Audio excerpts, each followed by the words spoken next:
Bueno, buenas noches a todos. Hoy, en el marco de los encuentros de reflexión y debate frente al COVID-19, la situación actual y futuro, decidí conversar con tres profesionales que nos van a ayudar a entender un poco y a descubrir qué nos está pasando ante estos 100 días de confinamiento y qué cosas están dando vuelta en nuestra mente que pueden llegar a afectar los estados de ánimos y qué herramientas pueden ser útiles para sobrellevar el día a día.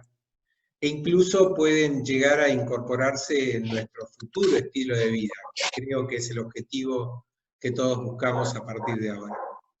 La charla le puse un nombre no muy pretencioso, pero creo que es un poco lo que acordamos que queremos lograr, que es hablar de psicología, bienestar y yoga, un camino a la estabilidad emocional.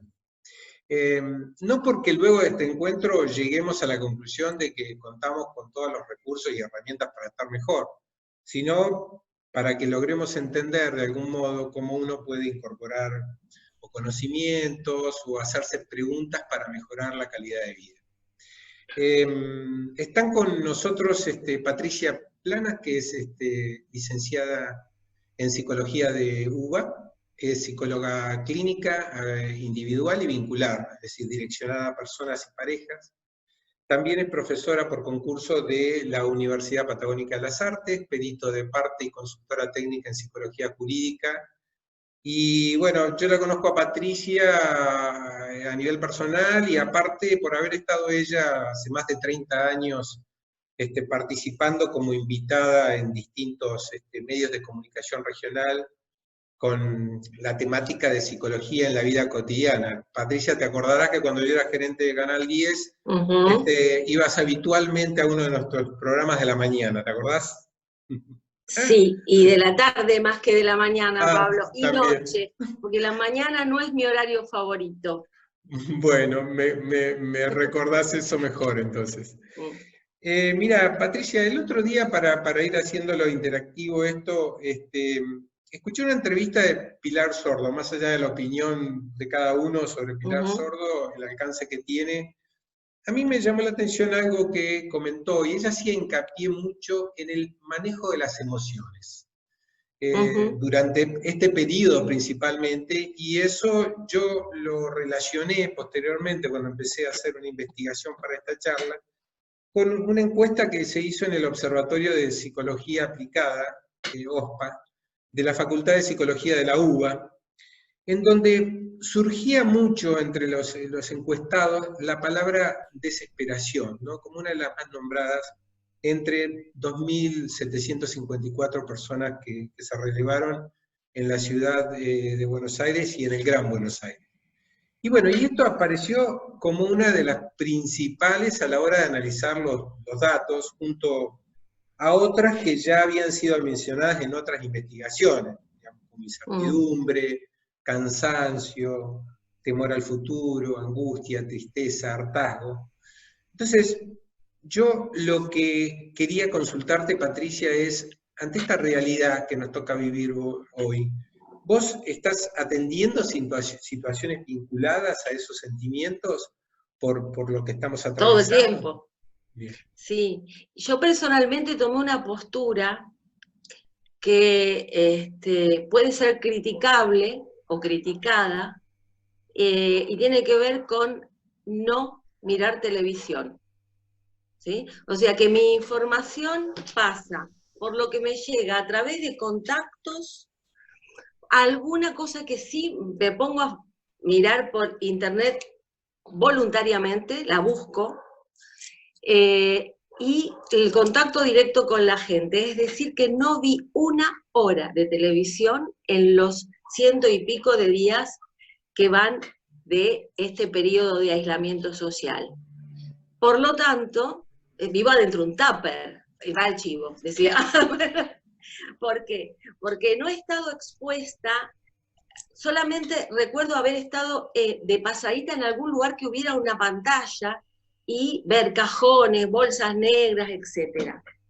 Entonces, yo que tengo más cerca, la cotidianeidad de la gente y la intimidad de la gente, desde ahí es que voy a hablar en algunos casos, y concretamente de la atención, o sea, ahora te metes en la casa de la gente a través de la videollamada, ya que la mayor parte de los pacientes se asisten en una videollamada de WhatsApp, ¿sí? O por Zoom, etc. Entonces te metes en la casa también. Aparece la familia, etc. Desde ahí parto, después mis lecturas particulares, pero insisto, electivas, no estoy bombardeada, porque me preservé de esa manera, ¿sí? Está bien, con respecto a esto de las bien. Emociones, son elecciones, otras personas dicen, pero no puedes vivir tan fuera de... Y bueno, yo sí, por lo visto se puede, porque puedo, ¿no? El tema de las emociones, ¿se pueden controlar las emociones? Y esa es una gran discusión. ¿Se pueden manejar un poco? Controlar, no. ¿Y esto por qué la desesperación? Porque, a ver, todos tratamos como mecanismo de defensa de prepararnos para lo malo que pueda llegar a sobrevenir.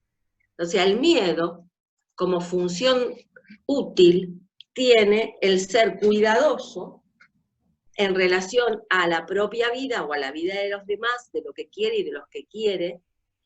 Entonces tiene una función, la función de cuidado. Ahora, cuando algo te saca de eje porque no te lo esperabas, no sabes cómo se comporta, no sabes qué hacer o qué no hacer, los medios de comunicación son, a veces, la información es confusa. Te dicen una cosa, ¿viste cuando empezó? Barbijo no, sí sirve, barbijo sí, barbijo no, distancia, ¿cuánta distancia? ¿Cuántos minutos de exposición son necesarios para? Todos nos vamos a contagiar en algún momento. Todos estos mensajes, que es lo que se ha estado repitiendo, yo los escuché a través del eco de la voz de mis pacientes, ¿sí? Algunos más desesperados que otros. ¿Por qué? Por haber perdido la posibilidad de control sobre la posible enfermedad que te lleve a la muerte, además, ¿sí? Eso, o sea, con tanto miedo inoculado, ¿sí? Hace que estos sentimientos básicos, como desesperación y cuando no sentís contar con los recursos para afrontar algo peligroso, ¿sí? ¿Qué genera eso? Estrés, pero a la vez el estrés que produce baja de defensas.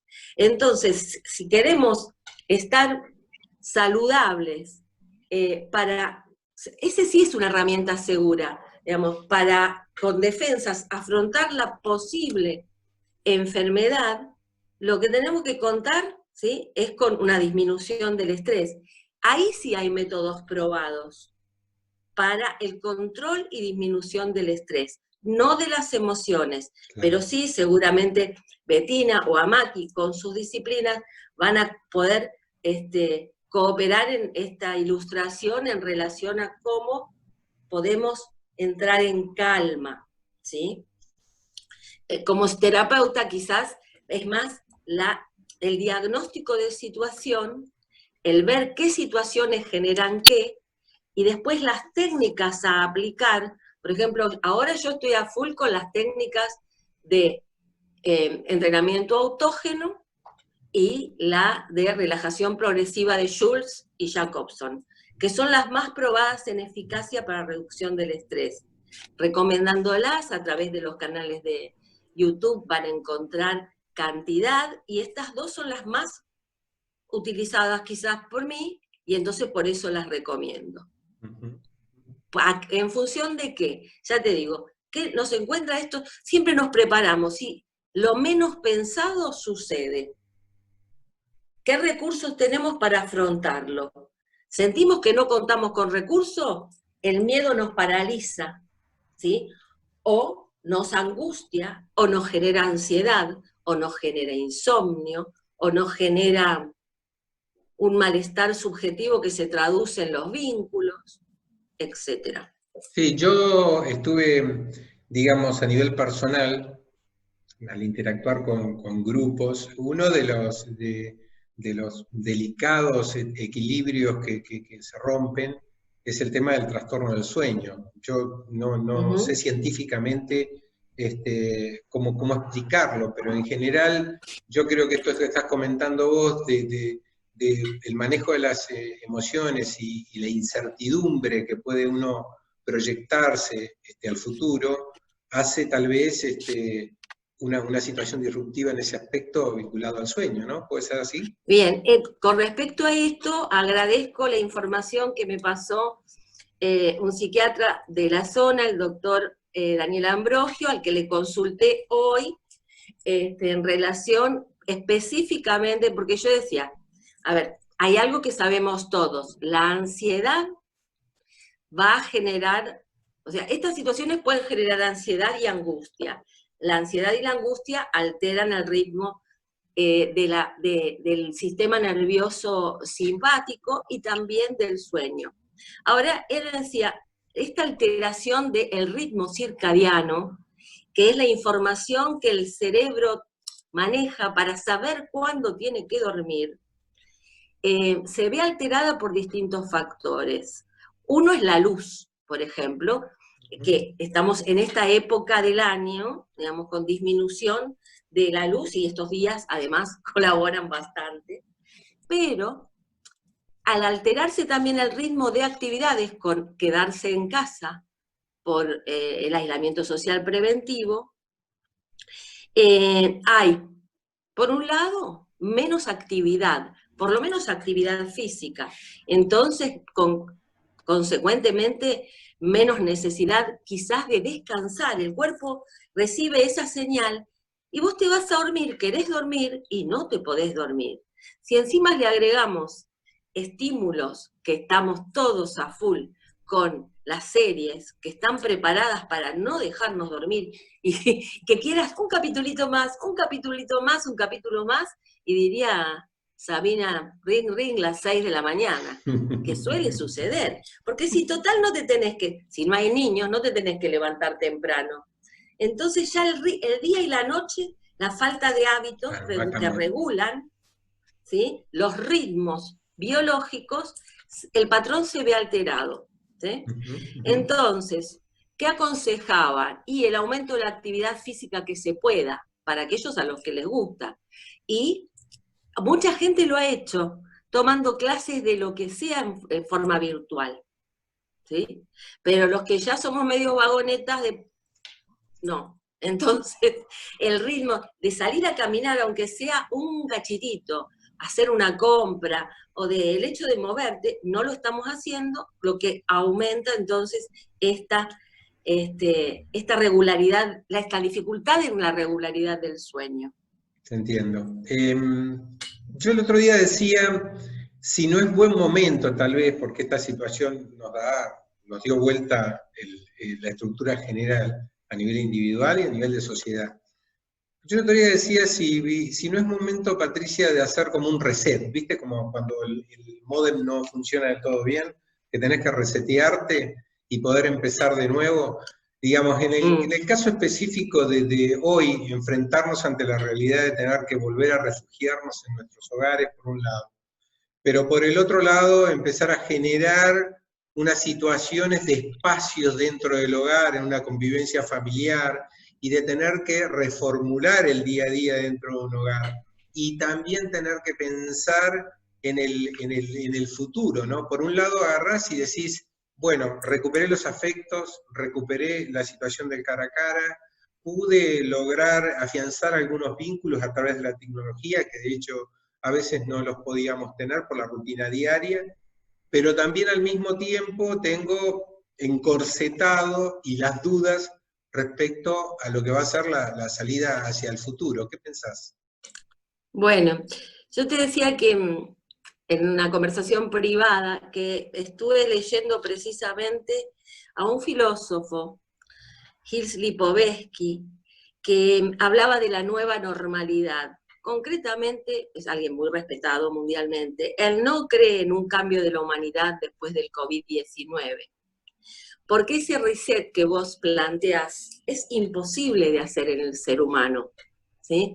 No, o sea, las máquinas quizá, en el ser humano no, porque requiere de tiempo. Entonces, él dice que este discurso colectivo, que se viviría una revolución completa en el modo de vivir a partir de aumento de conciencia, que es lo que vos decís, en este stop que hizo, o sea, un tiempo que ya no es este tiempo, porque ya ahora, vos fíjate que se volvió a acelerar, pero el primer mes hubo un ¡plaf! Así, es como que todo se quedó un poquito más, mucho, o sea, más quieto de lo que era. Entonces él dice que eso es una ilusión, ¿sí? Que el mundo materialista que conocemos no es un efecto que es de un momento, se fue construyendo, ¿sí? El consumismo, el gusto por lo nuevo, el cambio en la moda, la necesidad de los viajes, tiene que ver con la cultura moderna. Y ya se vio en los países en los que se disminuyó el cerco del aislamiento y que todos volvieron a hacer lo que venían haciendo antes. O sea, salieron corriendo a las playas, a los lugares a los que estaban habituados, ¿no? Entonces, esto, que es el posmodernismo, tiene que ver con la destrucción de las tradiciones anteriores. Fíjate que antes los hijos vivían como habían vivido los padres, y como los padres habían vivido como habían vivido los abuelos, con pequeñas modificaciones. Ahora hubo un cambio de paradigma. Esta cuestión del disfrutar. Porque hoy el mandato no es, no sé, el sacrificio, el esfuerzo, el trabajo, la honestidad. No, ponerle que un poco sí, pero disfrutar.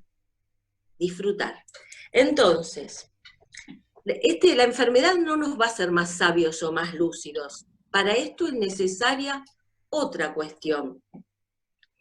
Y él lo que plantea, voy a ser sintética con esto, es que es a través de la educación. ¿Por qué? Porque un cambio político y económico, primero, es mucho más difícil de implementar que un proceso de educación en el cual, a través de los niños, se llega a los padres y se llega a las familias, porque los niños están más abiertos a incorporar nuevos hábitos, y tiene que ver con el cuidado de lo ecológico. Esto que nos está pasando tiene mucho que ver con el descuido humano en relación a la vida y al planeta. Entonces, lo que se plantea es que no va a haber un cambio tan importante, que pareciera eso, que sí, pero en el fondo es superficial. Que vamos a tratar de volver a los viejos hábitos, y que lo que debemos hacer como humanidad, ¿sí?, es ser más conscientes, que los chicos lo tienen. Fíjate que una de las inteligencias que Howard Gardner, el creador del concepto de inteligencias múltiples, plantea es la inteligencia ecológica. A las 7 que venía planteando, le plantea la ecológica y la espiritual. Son las dos nuevas, ¿sí? Entonces, este cuidado del medio también, ahí entra la discusión de si la educación se debe centrar en lo productivo o en lo humanístico. Muchos países quitan recursos para lo humanístico, pero es que lo productivo sin lo humanístico pierde sentido. Ahora te decían, por ejemplo, bueno, tenés tiempo de leer, tenés tiempo de disfrutar, de ver un espectáculo, de escuchar música. Si eso vos no lo tenés preparado de antes, no, o sea, tu cerebro, tu cuerpo no lo van a asimilar. No, Si no correcto. fuiste educado para eso. Yo creo que pasa por un cambio cultural, como decís vos, de las nuevas generaciones, y también un replanteo de algunas realidades. Yo en esto sí estoy imaginando que puede darse el replanteo de distintas formas. Es probable que volvamos a una maquinaria de volver a andar, pero dejando en claro que es una oportunidad que tenemos. Eso. Bien, bien, cuando digo esto de lo ecológico, hablo de esto que viene circulando, bueno, las enfermedades transmitidas por animales, ¿sí? Sí, sí, sí. Por el exceso de población, el calentamiento global, etcétera, etcétera, etcétera. Muy bien. Bien, yo quisiera agregar una cosita a nada que ver de lo que estuvimos hablando antes, sino que tiene que ver con la gente que está en este momento o estuvo afectado por el COVID-19. Te voy a Porque me interrumpir, parece... te voy a Dale. interrumpir, no te enojes, Bueno, porque tenía una pregunta para hacerte y como te conozco, pero la vamos a guardar al final, así le damos un poco dale. de paso a Bettina Perfecto. para poder manejar otras problemáticas. No te enojes, pero la tengo para el No me final. enojo. Bien, vamos, Perfecto, la dejamos para después. dale. Bueno, Bettina, bienvenida. La verdad que un gusto tenerte Quedamos acá. esperándola a Patricia porque la verdad me encantó oírla. Ah, bueno, bien, bien, me encanta la interacción. Ahora Gracias. vamos a ver. Brevemente les cuento, Bettina, yo la conocí en una actividad que estuve haciendo de emprendedores, en donde ingresé a un foro determinado, contando un poco de estas realidades de las charlas que estaba empezando a armar desde la agencia de publicidad. Y la verdad que inmediatamente Bettina contestó un WhatsApp, porque es un grupo de WhatsApp, diciendo que le interesaba lo que estaba generando, había visto una de las charlas, y dijo que ella estaba dispuesta para aportar desde su experticia en lo que yo quisiera. Realmente es una profesional impecable en su trabajo, charlamos un montón. Quiero que se presente brevemente y después te voy a hacer algunas preguntas ya para ir a los temas. Muchísimas gracias, Pablo. Bueno, saludos a todos los que nos están viendo. Yo soy Bettina Dávalo, soy licenciada en Administración de Empresas. Me formé también como coach ontológica. A ver, acá voy a abrir un paréntesis. Lo de breve no es mi fuerte, pero vamos a hacer el esfuerzo. A mí lo que me apasiona es el desarrollo personal y aumentar la calidad de vida. Entonces, a lo largo de los años, creo que desde muy pequeña, lo que voy haciendo es dejándome llevar por mi curiosidad y voy estudiando y voy asimilando otros conocimientos, otras técnicas, pero también como un agente de compartir, de convite, y es por eso que cuando, bueno, vos me hiciste la invitación me pareció hermoso, porque así como estudié Administración de Empresas y Recursos Humanos y ahora estoy haciendo el posgrado en Mediación, soy instructora de yoga, soy masajista ayurveda, soy facilitadora de técnicas de desarrollo personal, entonces ahí estamos compartiendo y todo lo que pueda hacer docencia me encanta. Bien, bien, bien. Bueno, justamente ese perfil multifacético a mí me llamó la atención y de alguna manera me parece oportuno tu conocimiento para hablar de la introspección, ¿no? Que en algún momento debemos hacer todos, digamos, es esa especie de mirada interior que yo le planteaba también a Patricia con ese planteo de reset, pero podemos hacerlo sin necesidad de reconfigurar todo, que debemos tratar de hacerlo y que se agudizó capaz que en esta cuarentena, ¿no? Entonces, yo te pregunto, porque estas herramientas vos las conoces, ¿ayuda a hacer un FODA personal como se hace en las empresas? A partir de conocernos uno debe plantearse desafíos. ¿Qué se puede aprender en ese recorrido? Contanos cómo es el camino, contanos un poquito. Es muy interesante el FODA como herramienta y muchas veces yo a la gente le digo, pensate vos como una empresa, que tenés ciertos recursos, ciertos tiempos, ciertos objetivos, y necesariamente en tu ser único e irrepetible vas a tener fortalezas y debilidades. A las fortalezas las seguimos alimentando y a las debilidades vemos si las podemos frizar según las necesidades que uno tiene, o bien las voy a trabajar para mejorar. Como te decía, a mí me gusta mucho todo lo que es desarrollo, pero yo voy a elegir, esto que también digo mucho, elegir las batallas. Uno no puede con todo al mismo tiempo. Entonces me voy a poner objetivos y voy a ver qué puedo hacer al respecto. Pero primero tengo que reconocer qué quiero, hacia dónde voy. Y ahí voy a ver qué sí ya tengo, o en qué me tengo que formar, en quién me tengo que apoyar, dónde tengo que pedir ayuda, esto también, entender. Bueno, ahora nos ha pasado mucho con el aislamiento de darte cuenta que tenías o no tenías una familia, tenías o no tenías la posibilidad de trabajar desde casa, compañeros, un jefe, la tercera edad, que se difundió mucho esto de quién se ofrece para hacerle las compras a la gente grande y que la gente no sale. Es decir, hemos podido reconocer en este contexto, hemos tenido la oportunidad, coincido con todo lo que dijo Patricia, me encantó porque cuando ella iba escuchando, yo iba sintiendo todo lo que decía.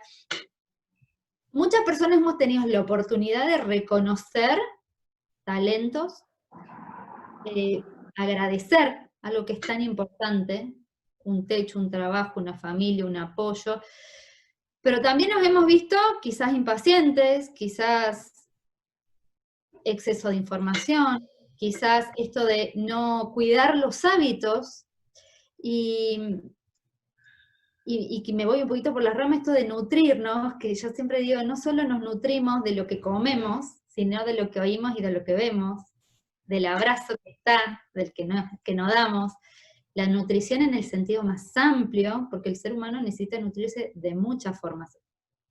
Entonces, ¿para qué me va a servir el FODA?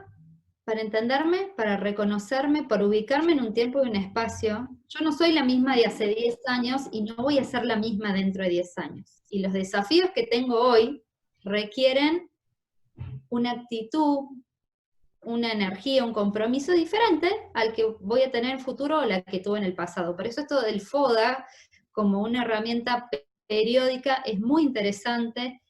No hay que tomarlo como un recontra, así, algo muy desafiante. Basta con reconocer algunos puntos y encaminarme en ellos. Es decir, me voy a apoyar en las fortalezas y voy a trabajar las debilidades.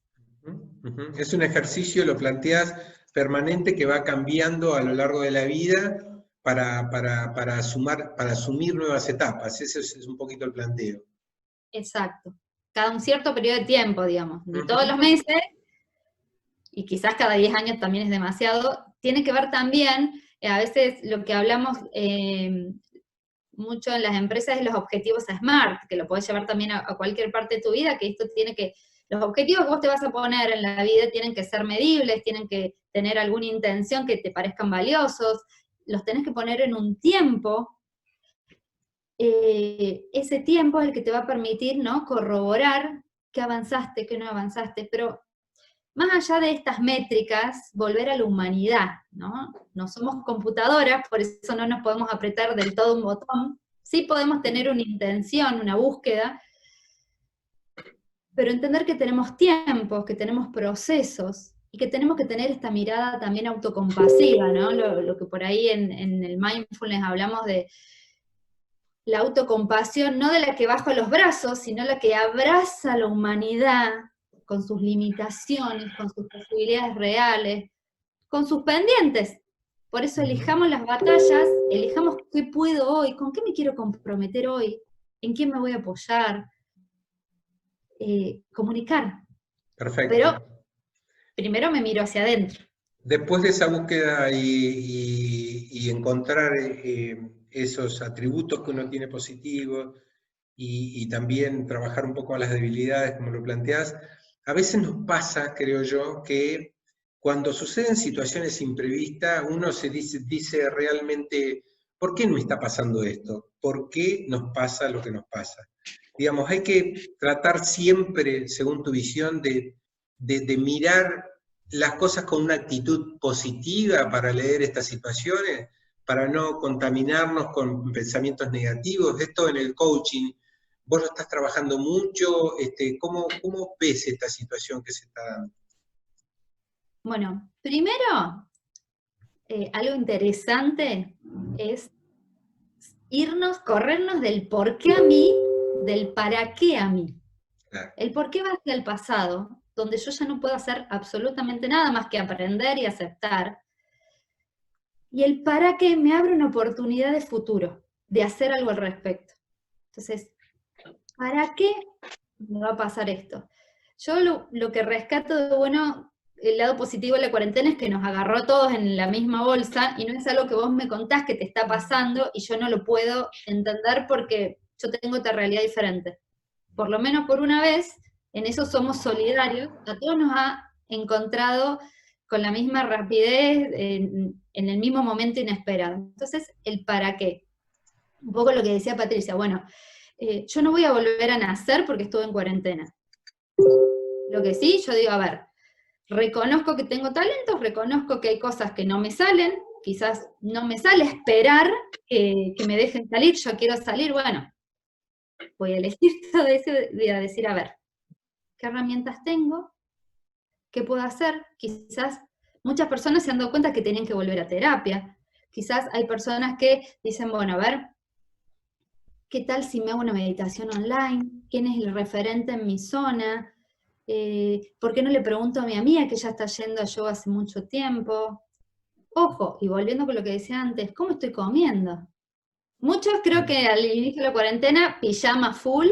Bueno, ahora, decir, no, para, si yo trabajo, recupero hábitos tan simples como decir, me peino, me visto profesionalmente para estar frente a la pantalla. Sí, un cambio de actitud, ¿no? Totalmente. Pero lo tenés que reconocer. Lo tenés que reconocer y además, a mí me gusta esto porque vos cambiaste observador, decís, epa, acá hay algo que no me está gustando del todo, ¿qué puedo hacer al respecto? Desde lo que tengo, o sea, desde lo que tengo, y elijo que sea diferente. Y por ahí nos damos cuenta que simplemente era, en el caso de las mujeres, volvernos a poner el lápiz labial en la mañana. Y ya nos vemos diferentes. Y capaz que era eso, y no era algo tan grande. A veces nos ponemos como mucho esfuerzo, muchos desafíos, y a veces son pequeñas cosas. A ver cómo estoy comiendo. No, como ahora ya no voy al súper, todo delivery. Bueno, quizás tenga que sentarme un día a la semana y revisar, hacer una planificación de alimentación, porque también esto nos va a predisponer. O sea, si cuando comemos y algo nos cae mal y no estamos con nuestros mejores estados de ánimo, también va a influir. Sí, sí, voy a hacer una charla de eso, aunque ya me estás dando el pie, aparte yo lo tenía pensado respecto a la buena alimentación. Bien, Tenemos muchas herramientas a mano.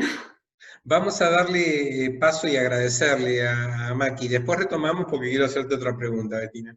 A Maki que gentilmente nos esperó hasta el final. La voy a presentar a Maki. Maki es profesora de yoga y directora del centro Mukti, digamos, yoga, que es de acá de General Roca. Maki tiene un grupo de fans, digo yo, dentro de sus alumnos, porque todos me comentaron que ella es una excelente persona, por lo que irradia, por su mística, y eso no es un atributo menor hoy en día. Así que miremosla con un prisma diferente a ella para que nos irradie. Mira, Maki, hoy más que nunca me parece que, a ver, es importante encontrar aquellas herramientas que contribuyan a apaciguar y a encauzar el movimiento mental, que es parte de un desafío que vos seguramente trabajás a diario. Y ahí te planteo, digamos, vos nos podés contar brevemente cuáles son los pasos para llegar a ese camino e ir logrando este estadio. Bueno, buenas noches a todos. Como vos decís, el yoga, que es lo que yo practico y a lo que me dedico ya hace varios años, es un camino muy amplio, es un camino muy profundo. Y si bien acá, como en Occidente, se conoce como apenas una partecita de ese camino, que básicamente es la parte más física, ¿no? Todo el mundo conoce la parte de lo que es la práctica de posturas físicas, es un camino bastante más amplio que eso, ¿no? Y parte de ese camino trabaja justamente el encauzar todo lo que es el movimiento mental, ¿no? De hecho, la base del yoga es eso, es como poder detener ese movimiento mental, que es un estado de meditación profunda. Y en realidad hay muchas técnicas, hay muchas herramientas, y yo siempre digo que la más profunda y la más directa, y que es muy accesible porque todos la tenemos a la mano y muchas veces se nos escapa y no la usamos, es la respiración. La respiración está completamente y directamente ligada al movimiento mental. Entonces, en todas estas prácticas que son muy antiguas, muy poderosas y a la vez muy vigentes en el tiempo actual, se trabaja con la base de la respiración. Entonces, cuando nosotros, por ejemplo, hacemos prácticas físicas, que son las posturas, que trabajan sobre todo el cuerpo energético, el cuerpo emocional, porque no estamos disociados, tenemos este cuerpo físico que está conectado con todos los demás cuerpos. Entonces, al trabajar todo este aspecto físico, estamos trabajando nuestras emociones, nuestro cuerpo mental, nuestro cuerpo emocional. Y la base sobre lo que se realiza la práctica es el ritmo respiratorio. Entonces eso va generando de manera natural un estado interno, ¿no? Como hablaban las chicas que las estuve escuchando ahí atentamente, Patricia empezó hablando, ¿no?, con esto de que recomendaba, por ejemplo, lo primero que dijo, no vean televisión, o esto, ¿no? Bueno, desde yoga, desde el punto de vista del yoga, eso es un estado de la mente que se llama discernimiento, que también todos tenemos, y que muchas veces no usamos justamente por estar bombardeados o con la mente completamente nublada o llena de información. Todos tenemos acceso al discernimiento, pero ¿qué pasa cuando la mente no está encauzada, o no está tranquila, o no tiene una dirección? No podemos discernir, y realmente eso es lo que nos saca de nuestra salud y de nuestra cotidianeidad, porque naturalmente todos somos sanos, ¿no? O sea, salvo que hayamos nacido con alguna cuestión excepcional, la salud es un bien que todos tenemos, y el discernimiento también. Entonces, en este trabajo de conectar con todos nuestros cuerpos, de ser consciente de la respiración, el discernimiento es algo que viene de manera natural.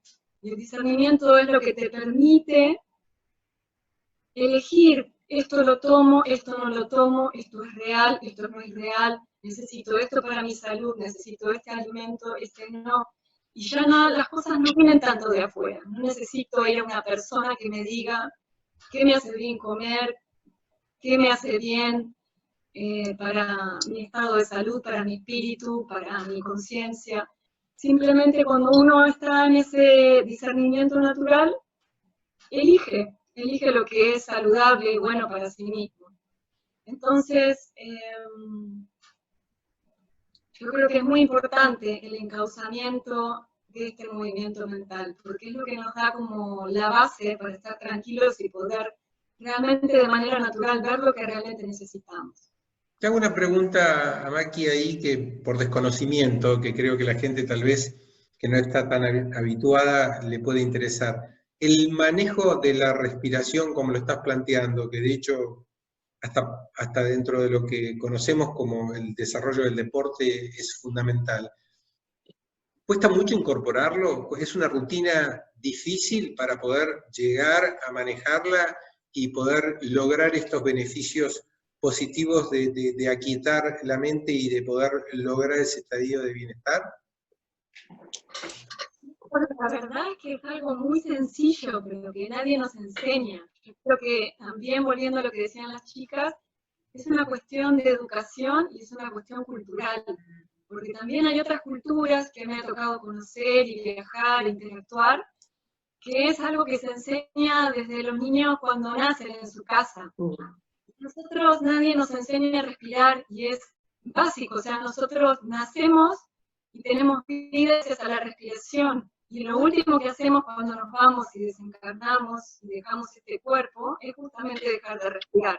O sea, la respiración es el hilo que atraviesa nuestra vida.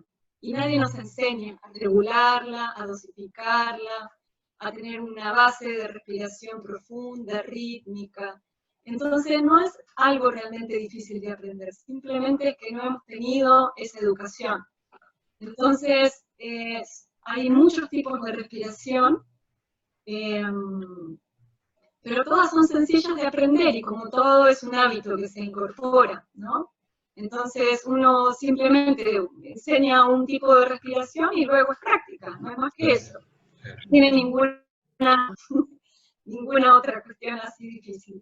No, claro, uno tan básico lo plantea, pero realmente creo que hace como lo estás comentando vos, ¿no? El eje nos atraviesa a todos y que tenemos que tomar, digamos, ese tiempo de aprendizaje, de mamarlo y poder ponerlo en práctica para el resto de la vida, es correcto. Voy a... Sí, por favor. Que uno quiera estar pendiente que como es algo automático la respiración, que sucede sin que uno esté pensando, uno le presta atención. Pero cuando uno empieza a prestar atención a la calidad de su respiración, si en este mismo momento cerramos los dos ojos 2 minutos y escuchamos cómo estamos respirando y cambiamos la calidad de la respiración, todo cambia, el pensamiento cambia, las emociones cambian, nuestra estabilidad, nuestra claridad, todo cambia. Y sí, entonces es una cuestión de conciencia. Perfecto, yo me acuerdo que en algunas charlas, que a mí me resultaba bastante inverosímil, si bien no es tu métier, pero a mí me hablaban de la meditación y me comentaban algunas personas que hacen el ejercicio de la meditación, que no era para nada necesario tomarse un tiempo prolongado para meditar, que con tomar 15 o 20 minutos de tu jornada diaria para poder hacer ese ejercicio que incluye mucho de lo que es la respiración que estás comentando, el efecto es altamente positivo, digamos, y eso a mí me llamó la atención, porque uno cuando imagina el proceso de meditación se hace toda una película que tal vez la realidad no es tan así. Bueno, con respecto a la meditación, hay muchas como escuelas, caminos, tipos de meditación, algunas que son muy antiguas, por ejemplo el Vipassana, ¿no? Que son meditaciones así con una estructura de silencio, de quietud, de observación profunda de la respiración. Después hay muchos otros desarrollos, ¿no? Algunas trabajan con respiraciones que son distintas, que producen hiperventilación, entonces producen estados alterados de conciencia, o sea, hay mucha gama. Pero lo cierto es que aún uno tenga el tiempo o el hábito de practicar 10 minutos, hay personas que practican por días de meditación. Eso es algo que uno puede adaptar a su vida personal, porque todos tenemos realidades también de vidas distintas, ¿no? Si tenemos hijos, si tenemos trabajo, si tenemos una vida sedentaria, dónde vivimos, cómo vivimos, con quién vivimos. Pero aún el tiempo que cada uno pueda tomar, que es una elección también, tomar ese tiempo, de esto que hablamos del discernimiento, puedo elegir tomar ese tiempo para practicar, siempre es beneficioso. Sean 10 minutos, sean 3 horas. Hay meditaciones activas para la gente que no puede entrar en aquietamiento. Una meditación también puede ser tocar un instrumento, pintar un cuadro, estar en estado meditativo mientras cocinás. O sea, la meditación no es una sola. O sea, hay miles de maneras de meditar. Es un estado la meditación. Perfecto. Voy a volver ahora a Patricia. Había un tema que tal vez un poco lo que querías comentarme, Patricia, y te corté en el uso de la palabra, pero No, está bien. Yo pensé que venía todo de una. Igual quería decir algo, cuando Amaki empezó a hablar de la respiración, inmediatamente, seguramente capaz que a Betina le pasó lo mismo, ya empezamos a respirar con la respiración abdominal que nos la olvidamos y hacemos la respiración alta. Entonces basta mencionar la palabra para que el cuerpo tenga la memoria y empecemos. Yo me hice unas relajaciones bárbaras mientras las escuchaba, porque entré en ese estado de conciencia, bueno, el mindfulness trabaja eso, de conciencia de la respiración, por eso me reía, me sonreía, diciendo que, o sea, cómo rápidamente... Lograste empatía. Claro, sí, decididamente. Te quería preguntar, Patricia, el otro día hablamos en la charla de medios de comunicación con Hugo Alonso, que por cierto te doy un dato en defensa de un segmento que yo trabajo y que de alguna manera he vivido toda mi vida. No, porque... Yo no dije que no hay que mirar televisión, okay. Pero lo que le pregunté a los referentes de los medios es el rol que tuvo en general los medios de comunicación a nivel regional para el tratamiento en la pandemia y aparte de una encuesta nacional que se hizo al respecto, ellos sentían que habían cumplido un rol, digamos, positivo en muchos aspectos. Pero no te quería llevar a ese punto, sino que en parte de la charla una de las cosas que a mí me dijo Hugo en el planteo fue que los medios fueron bastante responsables en el cuidado de la información con aquellos pacientes que se le detectó COVID. La identidad, vos decís. Exactamente. El resguardo de la identidad. Exactamente, pero que ellos no lo plantearon desde el punto de vista, digamos, legal, sino desde el punto de vista de asumir una conciencia de que no era... Responsabilidad social. Bien. Porque una cosa es Buenos Aires y otra cosa es, por ejemplo, en esta ciudad, General Roca. Por eso, primero porque a mí me es natural resonar con la compasión, digamos, padecer con el otro y resonar por motivos personales y profesionales. Entonces, atendiendo a las personas que tuvieron COVID-19 y escuchando, yo vi que, por lo menos las personas que se recuperaron, ¿no? Lo que más padecieron fue, por un lado, la soledad, porque por el miedo, hasta los profesionales de la salud te dejan solo. Entonces, en el aislamiento, me decía, te dan el termómetro para que te tomes la temperatura, te llaman por teléfono, pero ni siquiera te alcanza nadie nada. Entonces estás en soledad. Pongamos que esto es una medida preventiva que podría, igual, yo creo que en la medida en que se hace experiencia, esto se va modificando, ¿sí? Bueno, los primeros casos, ¿sí? Pero después, el tema también de lo obsceno, del chusmerío, de lo morboso, de querer saber detalles, ¿sí? Y estigmatizar a las personas que padecieron COVID-19 como irresponsables, como irrespetuosas con el resto de la sociedad, porque seguro que se contagiaron porque algo malo habrán hecho. No me acuerdo la frase de Brecht, pero ¿te acordás esa de que primero vinieron por uno, cuando me tocó a mí? Bueno, era demasiado tarde. Ojo con eso, porque tenemos que ser cuidadosos.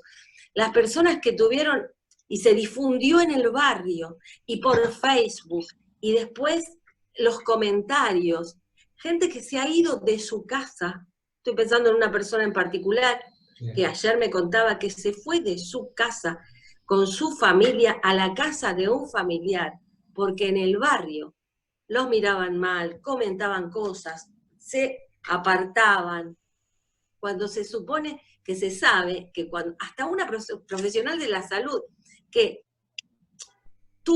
se contagió claramente, digamos, haciendo guardia 48 horas en Chipoleti, ¿no? Y que después ella trabaja haciendo guardias, no la contrataron, habiendo ya salido del periodo de enfermedad y contagio, por si acaso. Entonces, todo esto, pensemos en las personas que además de haberla pasado muy mal, ¿por qué? Por el miedo, porque al no saberse también aumenta la incertidumbre, ya dijimos, genera ansiedad, genera miedo. Sus sentimientos, yo le pregunté, bueno, ¿qué sensaciones? Angustia, dolor, pero no dolor físico, ¿sí? Sufrimiento mental, incertidumbre, miedo, a todo lo que se venía diciendo también, esto de que te entuban y estás, no sé, boca abajo y que te aíslan, cuando te hacen el hisopado te llegan a trepanar el cerebro, todas estas cuestiones, digamos que hay veces tienen que ver con una exageración, otras veces no, pero la incertidumbre y el desconocimiento son terribles.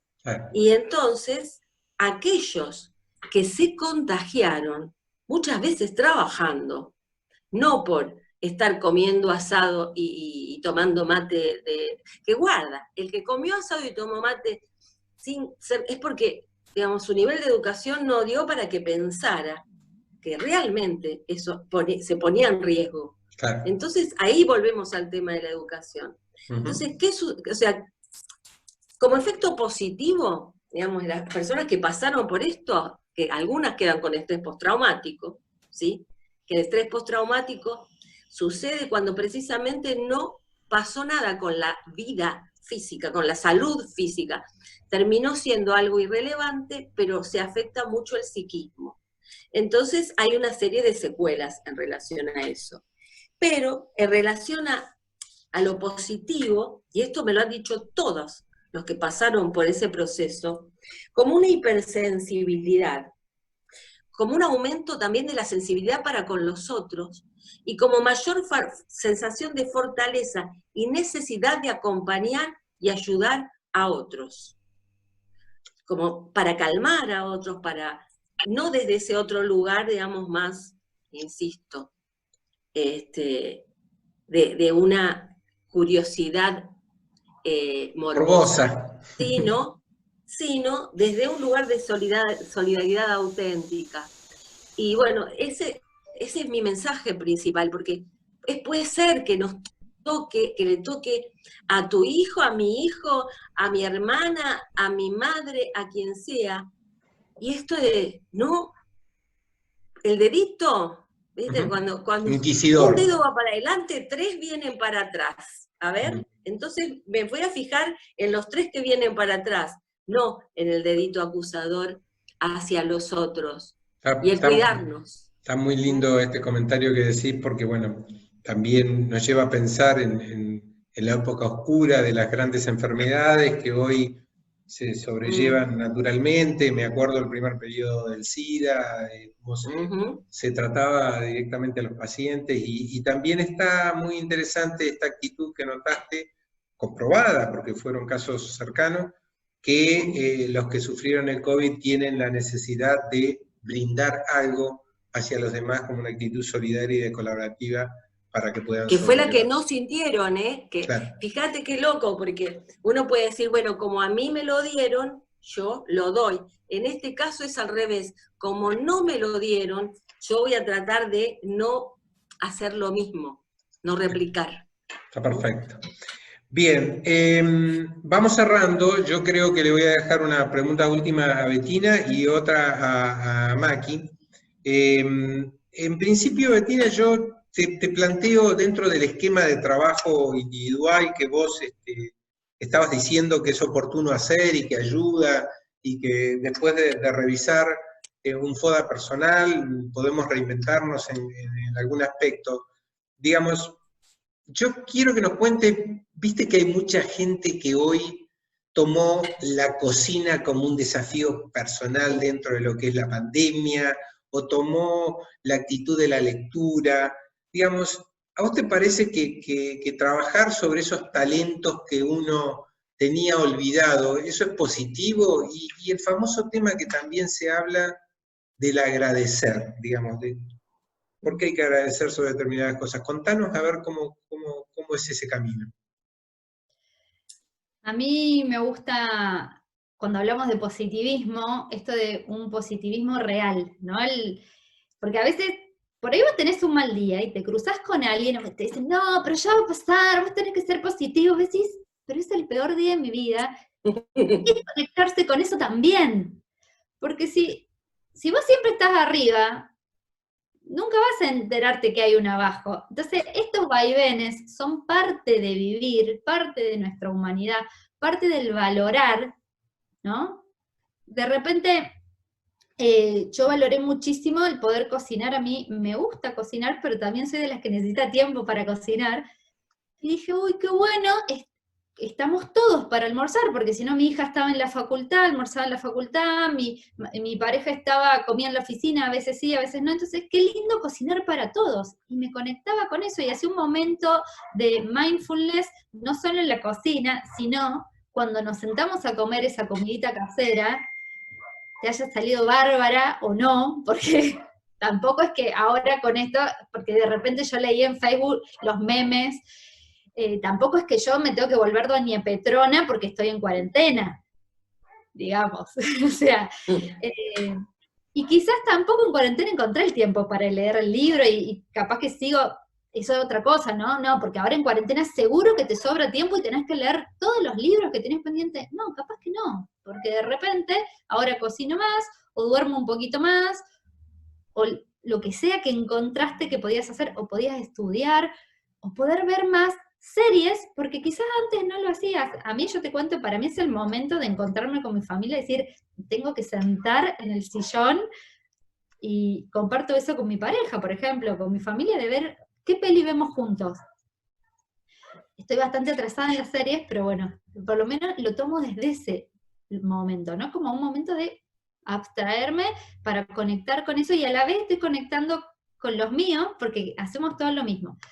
Entonces, no sobrevalorar el positivismo, entender que sí, que seguro hay algo positivo en todo esto, porque muchas personas han tenido que emprender, se han puesto a vender cosas que no necesitaban en la casa, o se han puesto a ayudar a otras personas, desde lo físico, o desde poner el oído, o llamar a esa amiga que no llamabas, o nosotros, este espacio no existiría si no hubiera sido por el COVID.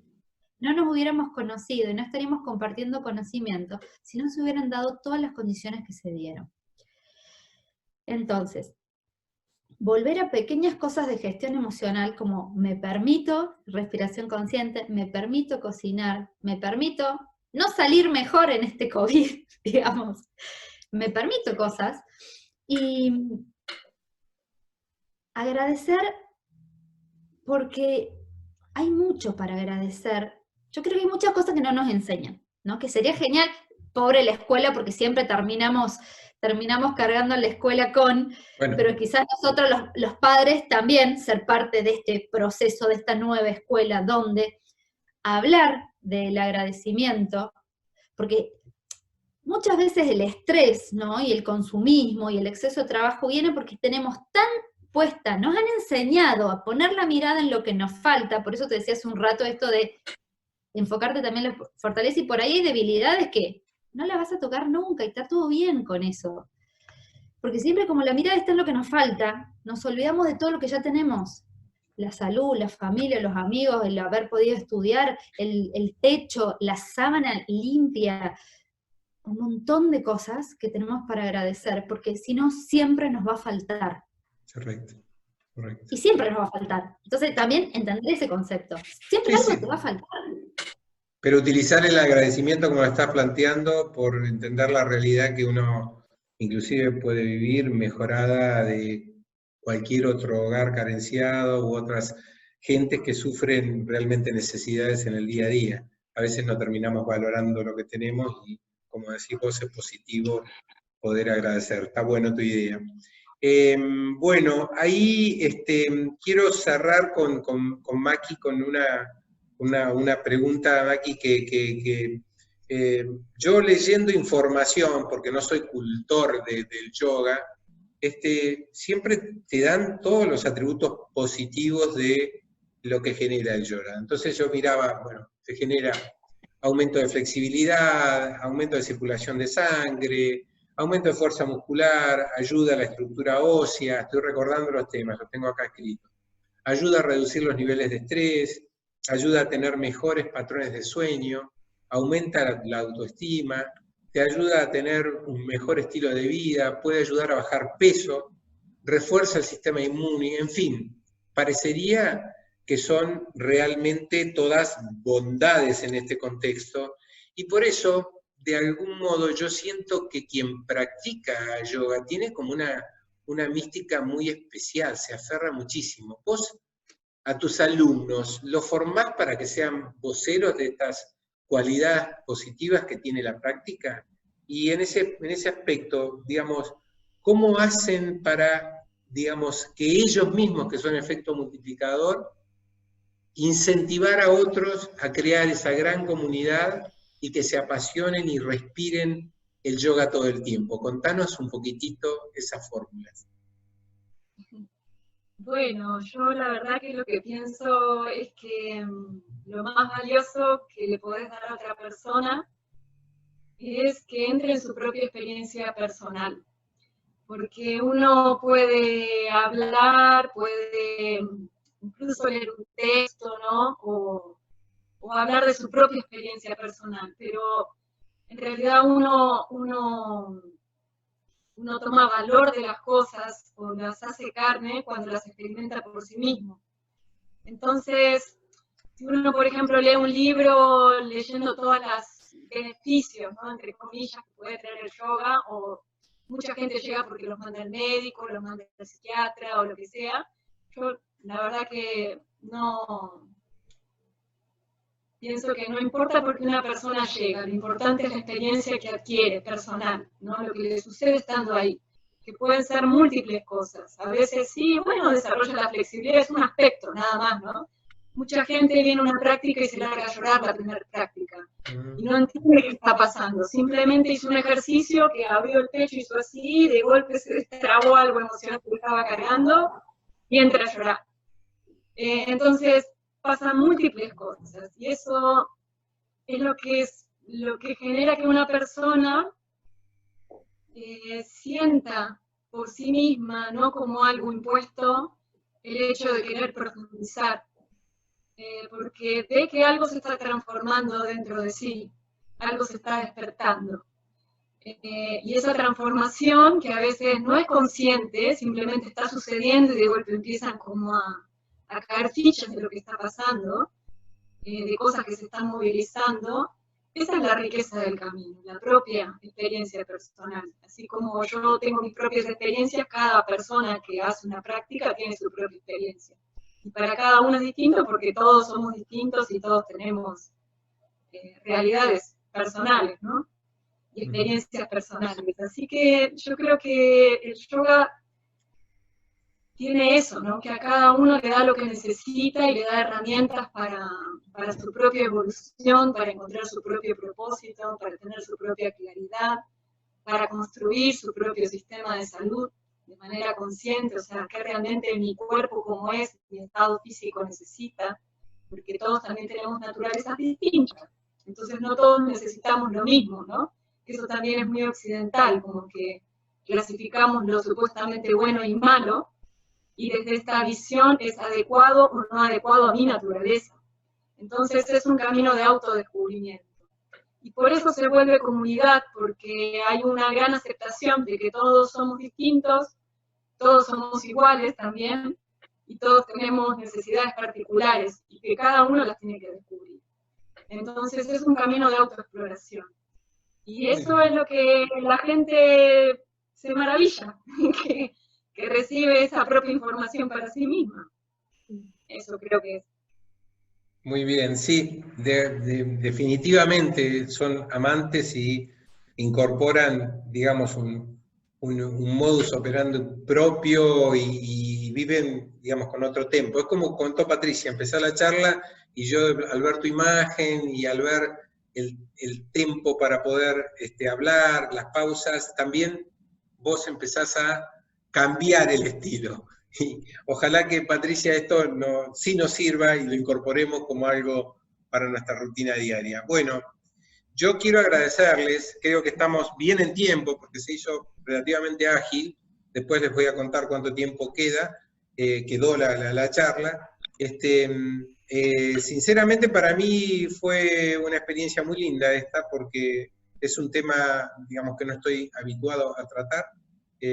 Me sentí muy bien, veo que ustedes conocen de lo que están hablando, manejan y también se sienten muy apasionadas en lo que expresan, y yo también deseo que la gente que escuche esta charla saque alguna conclusión y se lleve algo para que podamos seguir reflexionando acerca de estos temas. Así que... Gracias por la invitación, porque en realidad, no sé la gente, pero por lo menos estoy segura que a nosotros nos sirvió y nos fue grato y nos fue útil. Así que ya venimos con ganancia. Y la sincronicidad en las ideas y el concepto fue genial, porque no conocernos antes tenemos una línea de pensamiento afín. Cada uno de su rol. Bueno, muy bien, Amaki, gracias por todo, gracias por tu tiempo, encantado de conocerla. Hoy me sentí rodeado de mujeres bárbaros. Claro. En mi salsa, imagínate, Patricia. Los ángeles de Pablo. Las tres. Bueno, estamos en contacto, gracias. Difundan gracias después, les voy a avisar cuando subimos a las redes esta reunión y nos mantenemos en contacto. Muy amables. Dale. Gracias. Gracias. Chau.